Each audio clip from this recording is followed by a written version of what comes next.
Ted Williams said that baseball is the only field of endeavor where a man can succeed 3 times out of 10 and be considered a good performer. Ted Williams was wrong. Sort of. Let me explain. What's up, guys? Welcome back to my channel, Brian Talks Baseball, where I'm Brian and we talk about baseball. Additionally, welcome to my second installment of Saber Minutes, where I take Sabermetrics or any type of advanced baseball thought, and I try and break it down in 60 seconds or less. In my first installment, I covered descriptive versus predictive metrics. I'll put a link in the description.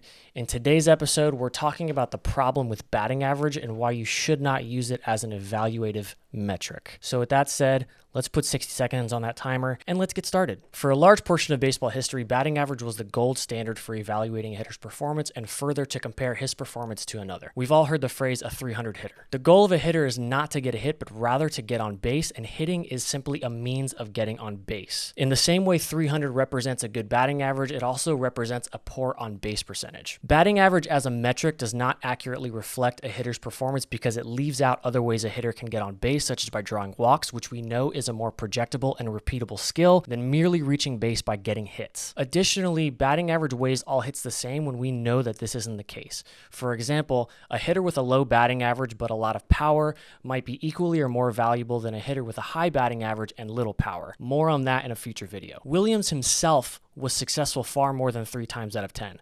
With an on-base percentage of .482 in his career, he was successful closer to 5 times out of 10, which is a more accurate measure of his greatness and goes to show that even he understood these concepts. All right, guys, thank you for watching that quick Saber Minute video. I hope I was clearly able to convey the problem with batting average.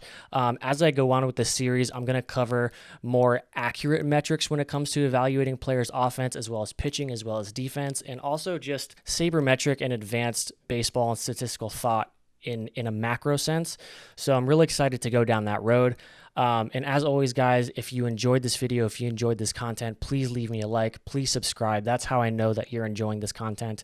I really want to keep doing this. I'm really enjoying it. I'm really enjoying the feedback. If there's anything else you want to hear me talk about in this series, please leave a comment. I'd love to get to it. Maybe it's on my roadmap, but if it's not, I will love to fit it in and cover it. But otherwise, yeah, guys, see you next time.